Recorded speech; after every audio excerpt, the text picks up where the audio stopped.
Thank you sir. ഇതിലും ലളിതമായി എങ്ങനെയാണ് എഴുത്തുകാർക്കും വായനക്കാർക്കും ഒരു ആശംസ നൽകുന്നത്. നമ്മൾ മോസ്റ്റ് വെയിറ്റഡ് മൊമെന്റിലേക്ക് കടക്കുകയാണ്, പുസ്തക പ്രകാശനത്തിലേക്ക്. ആദ്യ പുസ്തകം നവമി ലത, പൂമ്പാറ്റ വേട്ട.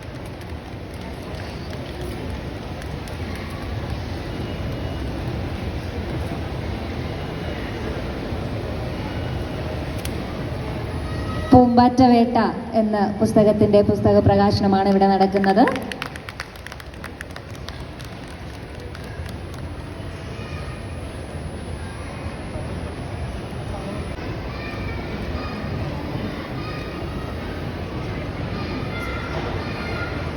Thank you Navami.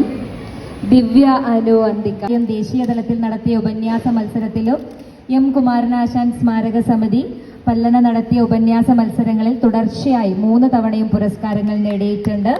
ഓൺലൈൻ കഴിഞ്ഞിട്ടുണ്ടായിരുന്നത് ഇത് ആരും വായിച്ചിട്ടുണ്ടായിരുന്നില്ല. എന്നിട്ട് ഞാനും എൻ്റെ കൂട്ടുകാരിയും കൂടെ ഇവിടെ കോഴിക്കോട് ബീച്ച്, പിന്നെ മലപ്പുറത്തൊരു കോട്ടക്കുന്നുണ്ട്, അവിടെയൊക്കെ കവറിലാക്കിയിട്ട് വിറ്റ് നടന്നിട്ടുണ്ടായിരുന്നു. ഓക്കെ, അപ്പോൾ അങ്ങനെ ഒരു അവസ്ഥയിലായിരുന്നല്ലോ. പുസ്തകം ആരും വായിച്ചിട്ടുണ്ടായിരുന്നില്ല അല്ലെ. ഞാൻ ഭയങ്കര സങ്കടത്തിലായിരുന്നു. ഞാനിപ്പം ഇത് പബ്ലിഷ് ചെയ്യുന്ന സമയത്ത് എനിക്ക് വളരെ സന്തോഷമുണ്ട്. എനിക്ക് കൂടുതലൊന്നും സംസാരിക്കാൻ അറിയില്ല. എൻ്റെ ചേട്ടന് വേണ്ടിയിട്ടാണ് ഞാൻ ഈ പുസ്തകം ഡെഡിക്കേറ്റ് ചെയ്യുന്നത്. ഈ പുസ്തകം എൻ്റെ ലൈഫും എൻ്റെ ചൈൽഡ്ഹുഡുമാണ്. അത് ചെറിയ കഥകളുടെ രൂപത്തിൽ എഴുതിയിരിക്കുകയാണ്. പിന്നെ എല്ലാവരും വായിക്കാൻ ശ്രമിക്കുക, അത്ര.